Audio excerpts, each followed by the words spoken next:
welcome to another unboxing by theplayersaid.com. I'm Grant. So today, actually yesterday, I received in the mail a package. Actually, I'm fairly excited about it. From Turning Point Simulations out of Pennsylvania. This is one of their newest games. Came out the end of 2016 and really just hit markets over the last couple of months. But it's a very interesting game and an interesting series. What they've tried to do is identify what they consider the 20 most decisive battles of the history of the world, and then they've created games for each of those. For instance, if you'll notice on the cover, and you can kind of see on the side there, I'll hold that part up, it says Chapter 10 of 21. So this is the 10th game in the series, although they haven't released a whole bunch of them yet. This game is designed by Mark McLaughlin. Actually, I've done a series of interviews with Mark on some of his other games. Most recently, a new game from GMT Games called Ancient Civilizations of the Inner Sea. So through my association with those interviews with him, he put me in contact with this company, Turning Point Simulations, and I've got this copy for review. So what we're going to do today is we're going to do a quick unboxing just to show you the game. It looks to be packaged very differently, which is kind of cool, but it is a very interesting looking game. You are controlling the Spanish Armada in 1588, and they are leaving Spain to go up to England and invade England in an effort to dislodge Queen Elizabeth and really stop England's meddling in their affairs in the Netherlands, as well as some Dutch and English privateering of their shipping lanes. They're kind of ticked off. They put a flotilla of, I believe, 130 ships of the line together and tried to go up that coast. They experienced rocky weather, which actually I think ended up eliminating about 30 or 40 of their ships, about a third.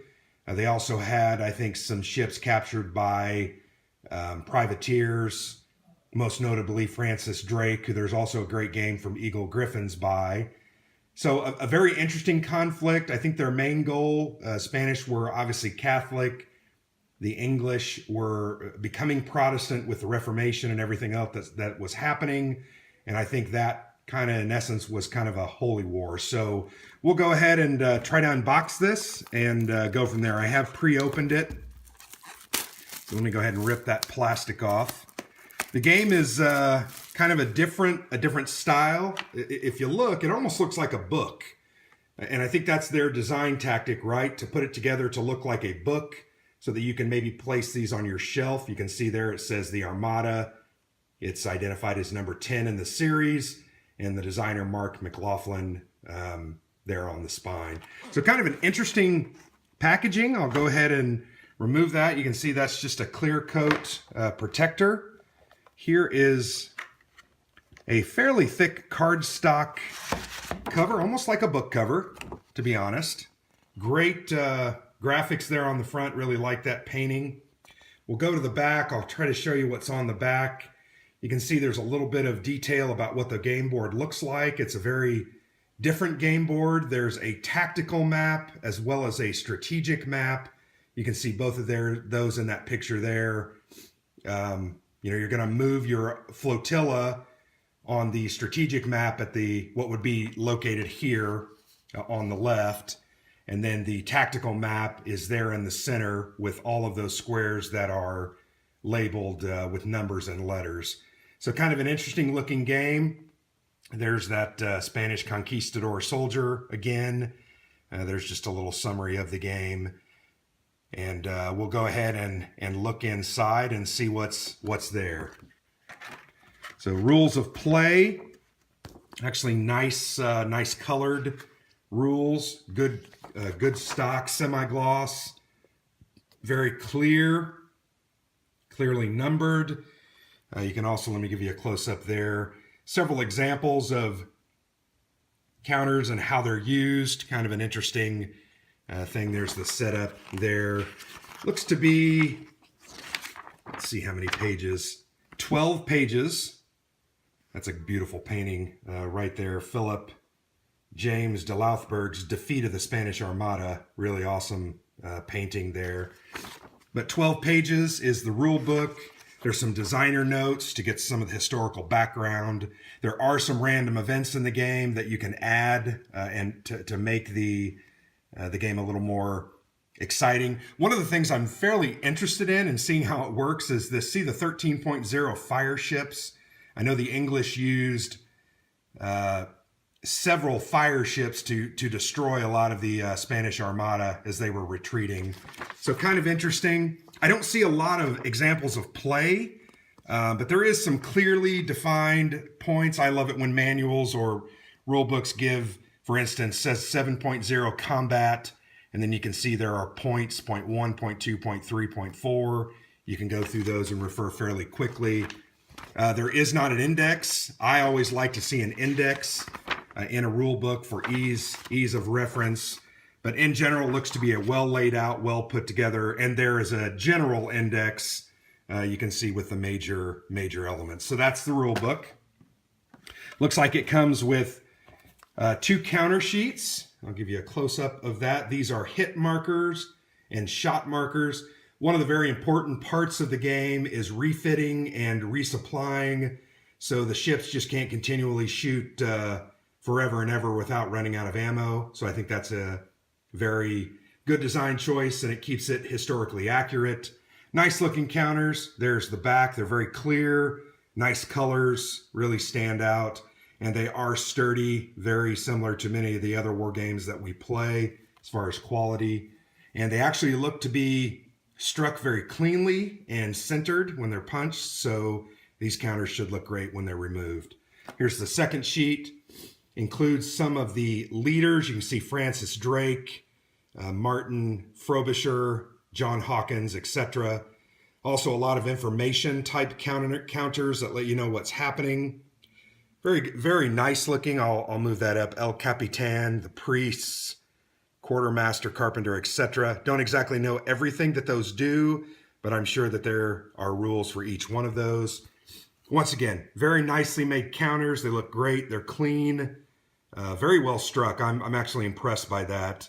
And I like the font choice. I don't know what font that is, but it does look nice. And I'm sure these look really good on the board.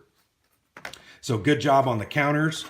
And if you can't tell, there's kind of like a tray. So there's a built-in tray right here. You can see it comes with a couple of dice, very small dice, but they'll do the job. Well, we'll put those off to the side. But here's this tray, and you can see you can put the counters there and then put the board and the rules on top to keep everything nice and tidy. Fairly sturdy. I like the way it's constructed. And I think this is a very interestingly packaged game. So should be pretty cool. Here are some player aids. We love player aids. The player aids to me either make or break a game. They make it easy to get in and play them. A lot of times what we like to do is kind of do an overview of the rules, very quickly read through, and then use the player aids to start play and then move through as we go on, learning as we go. So very nice player aids. They're on cardstock, kind of a manila color, so off-white, but those look really nice. And here we'll go ahead and I'll move those pieces over. We will show the mounted map. And once again, this is a kind of a 2 maps in one. As you can see, here's the strategic map, which really focuses on where you are in your journey as they were moving along. The Spanish Armada was moving along. There are spaces for weather. There are spaces there to understand when you're going to come in contact with the enemy. And then once again, here is the tactical board, which you can see is made up of a lot of squares that are numbered and lettered. There's cardinal directions here. Here is east, north is at the top, west, and then south is at the bottom of the map. But a nicely made, very clear mounted map board. I think this is a nice element. Let me give you a close-up there of the strategic map, So kind of cool, different elements. I'm a war gamer, so I look at some of those and I see Calais. Obviously brings back World War II for me. but there's a lot of different information there. And then here are a couple more player aids that help. Not really exactly sure. These are CRTs with the DRMs, so very clear, nicely colored. And I think actually these are the leaders. These kind of help you understand what the leaders do, maybe. Sorry, didn't have that centered while I was trying to look at it. But definitely an interesting looking game. Really, really excited to try this one out, get it to the table and see. Let me show you some of those heroes looking there. Really, I think a very interesting looking game, and I'm excited. I will say that haven't played many of Mark McLaughlin's games, but I have done some interviews with him. And I can tell you that guy has a very interesting mind when it comes to designing of games. I think he sees things very differently. His two games that I've done interviews on, Hitler's Reich and Ancient Civilizations of the Inner Sea, really both are diceless systems. So kind of an interesting thing. We'll see how this game turns out. There are dice in this. I don't exactly know what role they play.